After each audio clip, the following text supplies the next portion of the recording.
E nesta segunda-feira, ainda o comentário de António Cunha sobre a atualidade.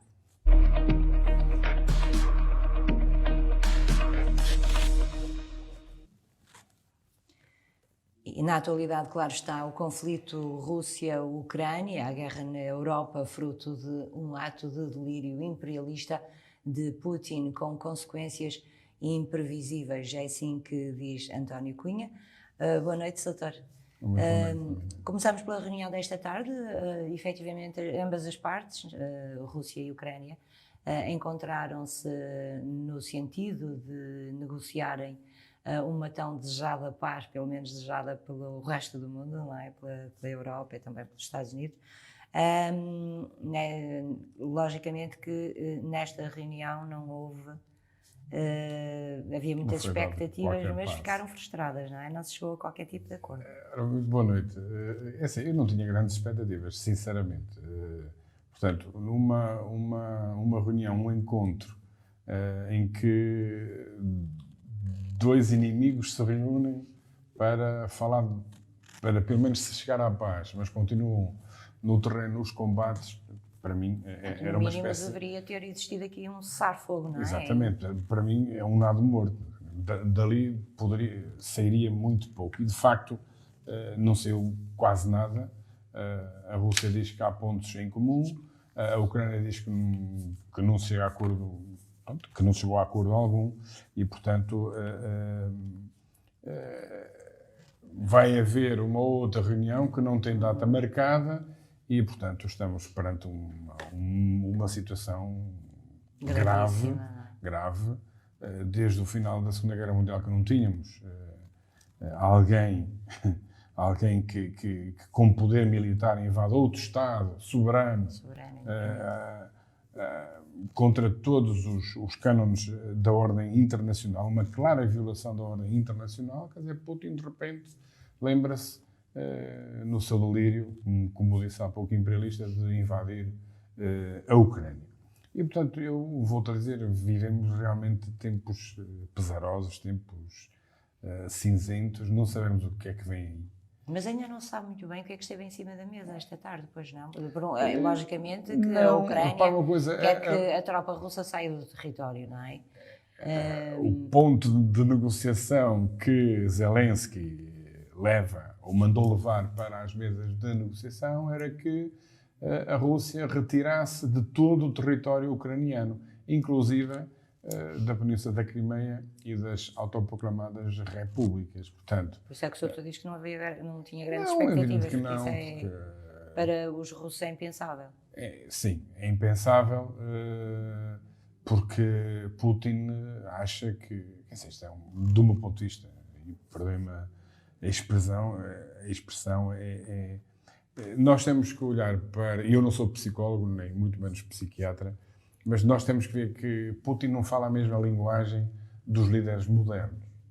Putin é alguém que vem da antiga União Soviética. Pertenceu ao KGB. Putin foi agente secreto do KGB, portanto, ele está nas suas quintas. Só que...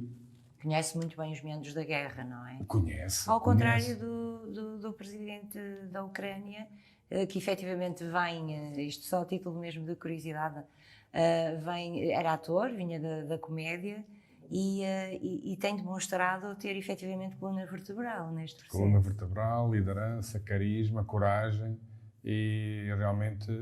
E conseguiu unir a população em Conseguiu unir a população, como se diz, nós dizemos cá, não virou o corpo às balas, deu o corpo às balas, está no terreno, coisa que Putin não está, não é? Apesar de são idades diferentes, como é óbvio. Aliás, de resto, este fim de semana, os Estados Unidos ofereceram-se para lhe dar boleia, não foi? Ele disse, não preciso de um táxi, eu quero munições. Não preciso de boleia, preciso de munições. E foi a partir daí que realmente o Ocidente viu que era preciso apoiar ainda com mais força a Ucrânia a todos os níveis. Ao nível do fornecimento de material militar, ao nível das sanções económicas que são muito mais pesadas. Ajuda humanitária. A ajuda humanitária também, portanto, se não estou a erro, são cerca de 50 milhões de euros. e 450 milhões para coisa que nunca vista na Europa, na E de União resto, Europeia. muitas associações, enfim, de todo o mundo, estão a unir-se no sentido de apoiarem e de ajudarem em todas as frentes. Em todas as frentes. E foram essas manifestações, do meu ponto de vista, que fizeram com que os líderes mundiais, nomeadamente os da União Europeia, os do Reino Unido, os americanos, que começaram a olhar com mais atenção para a causa ucraniana. E também, obviamente, se perguntam, quer dizer, ele ataca um Estado soberano que, só para nós termos uma ideia, a área da Ucrânia é equivalente à França, à Alemanha e aos Países Baixos, Bélgica, tudo junto. Portanto, é uma extensão de terreno imensa. São cerca de 40 milhões de ucranianos. Não é fácil, com 200 mil homens, invadir-se um país destes, além de ser ilegal, completamente ilegal, sob os cânones internacionais. Mas o Putin não teve... Mas, de facto, era isso que eu estava a dizer. Putin não fala a linguagem dos nossos líderes modernos, que estão mais virados para aquilo que é o bem-estar das populações, a criação de riqueza. Sinceramente, eu acho que nós, o mundo ocidental, está num outro patamar.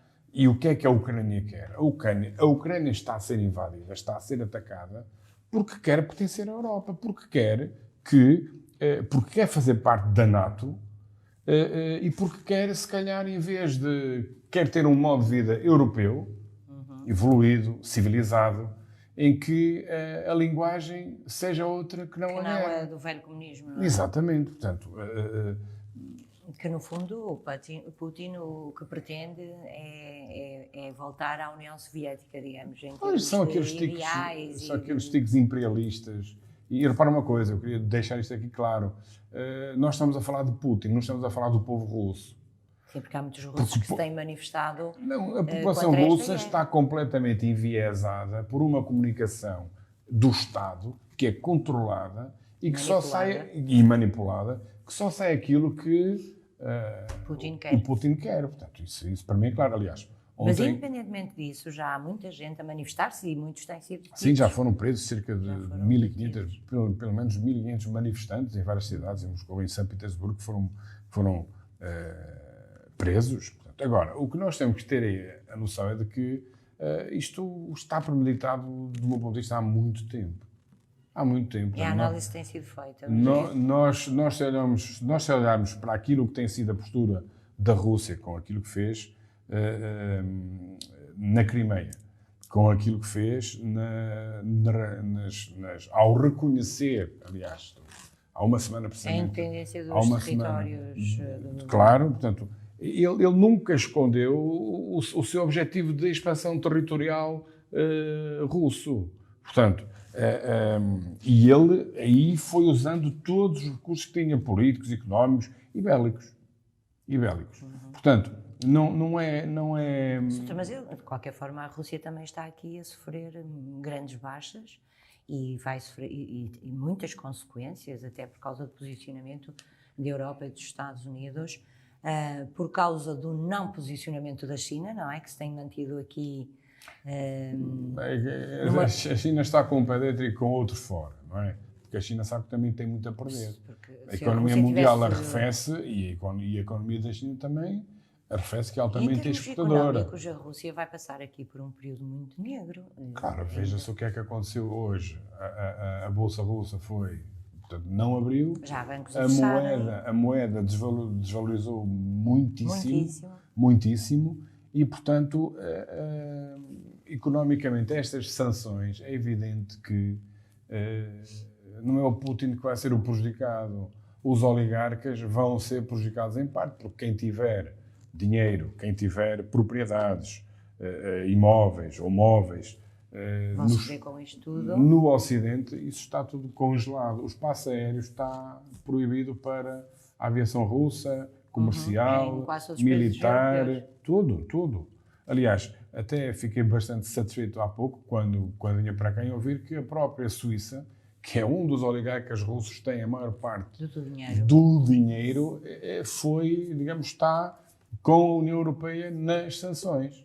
E, portanto, isso vai fazer com que a economia russa vá sofrer bastante. E quando eu digo economia russa vá sofrer bastante, estou a referir ao povo. Claro. Esse é que é o problema, porque Putin e os oligarcas russos sofrem o quê? Sofrem nada. Eles estão bem. Né? Estão lá nos seus palácios e palacetes, mas o povo tem que trabalhar para pôr pão e comida na mesa.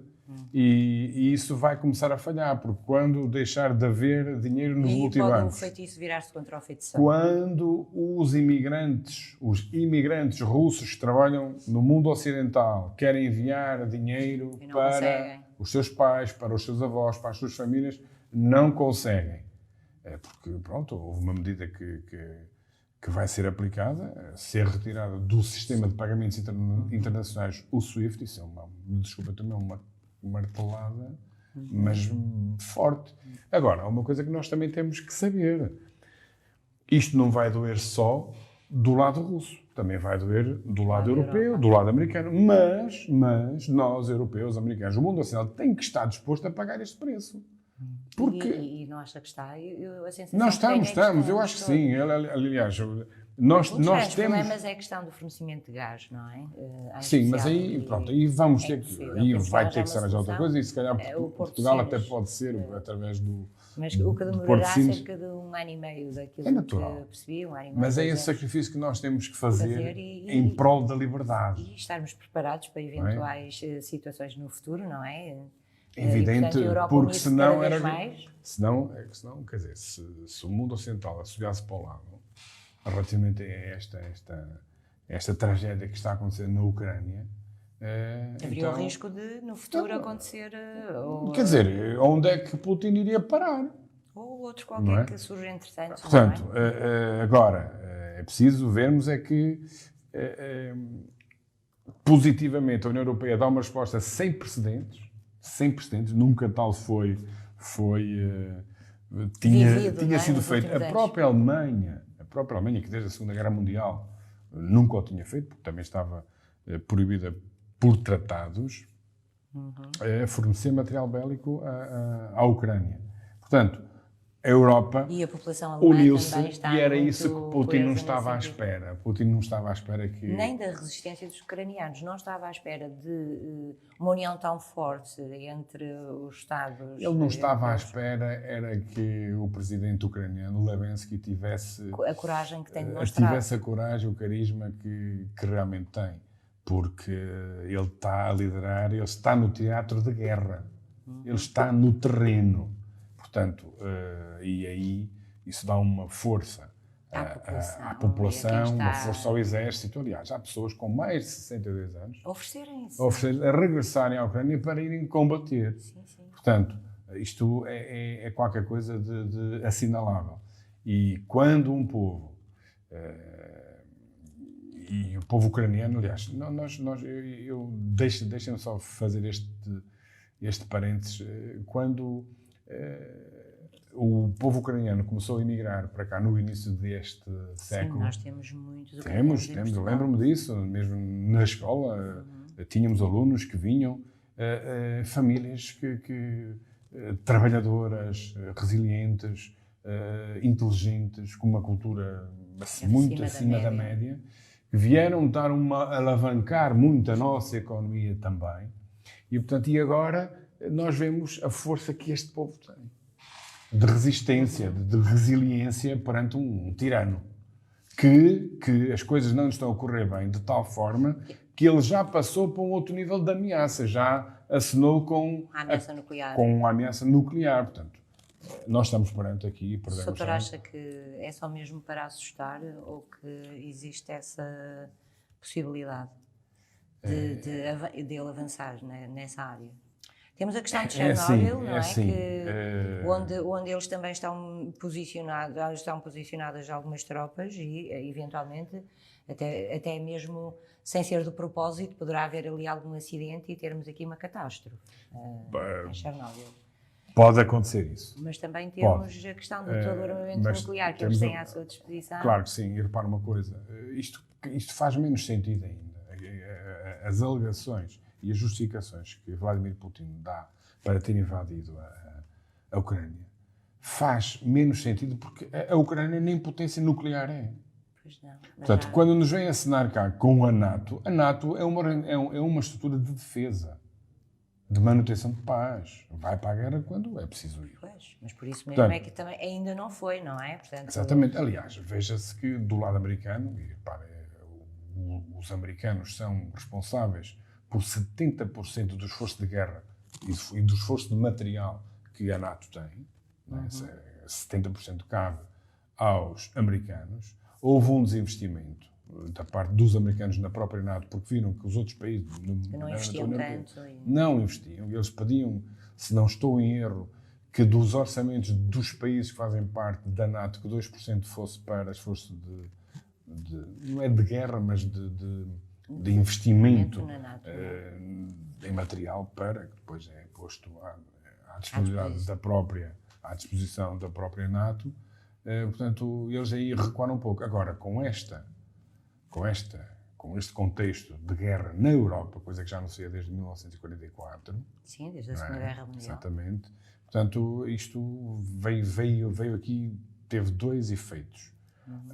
Os líderes europeus realmente viram que juntos são muito mais fortes e a própria NATO disse, não, nós não podemos descurar porque nunca sabe quem é que está daquele lado. Aliás, já sabia quem é que estava daquele lado, mas nunca se pensou que do lado de lá houvesse a ousadia e a insensatez de fazer aquilo de qualquer forma, está a ser feito. A NATO está atenta, mas para já ainda não pode agir, não é? Enquanto não, a NATO ataca a nenhum dos seus países membros, não pode mas a NATO está a reforçar as suas posições nos países membros. Vamos ver qual vai ser o desenvolvimento nos próximos tempos.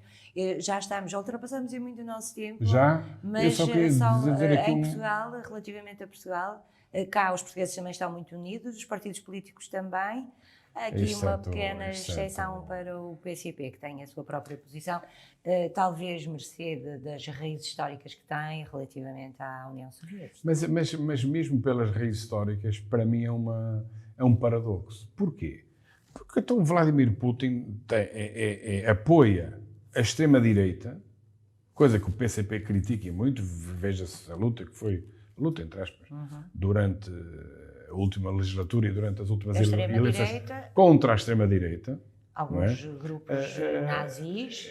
Pronto, e depois mas que ele quer combater na Ucrânia, não é? Que foi um dos motivos, foi também não, a Ucrânia. Mas aí é que está desnazificar a Ucrânia. E depois uma deselegância brutal ao dizer que a Ucrânia era governada por drogados, etc. E nazis. Isto é de uma... E nazis, eu digo com toda a sinceridade. Disse aqui há dias na Assembleia Municipal de Penafiel, o Hitler não faria melhor. Portanto, de facto, o que é que acontece? O Partido Comunista Português, voltando àquilo que estava a referir há pouco, foi o único que não disse, que não concordava, que não condenou veementemente Putin. Culpou toda a gente, inclusive os Estados Unidos, os países da NATO, mas Putin não. Portanto, é qualquer coisa que eu não entendo. E não entendo deste Partido Comunista Português, que tão bem fez à nossa democracia até ao 25 de Abril, porque depois daí até ao 25 de Novembro portaram-se muito mal, mas isso é para outra conversa, portanto não se percebe, como diria o Sérgio Sousa Pinto, esta vassalagem do PCP ao regime russo. Portanto, não percebo. Agora espero é que esta guerra que acabe o mais rápido possível e que ponha Putin no seu sítio, porque isto pode haver graves consequências para todo o mundo, não só para... Só mesmo para dizer isto, quando referi há pouco e depois perdi-me relativamente ao arsenal nuclear, nós estamos a falar de uma terceira guerra mundial que extingue na totalidade a raça humana. Portanto, os cientistas dizem que em caso de guerra nuclear só sobrarão as baratas. Portanto, nós estamos a falar de extinção em massa. Milhões de pessoas. Portanto, o país fica, o planeta fica... O planeta. Doutor, esperemos que não chegar até aí e que tudo isto se resolva. De qualquer maneira, vai haver desenvolvimentos sobre este conflito, Rússia, Ucrânia. E nós, com certeza, que teremos oportunidade E uma palavra de solidariedade para os para ucranianos. os ucranianos. Todos, como dizemos, a força e a resiliência e a resistência. Muito obrigada, Sr. Doutor, por ter estado aqui neste jornal. O conflito Rússia-Ucrânia sob o olhar atento de António Cunha.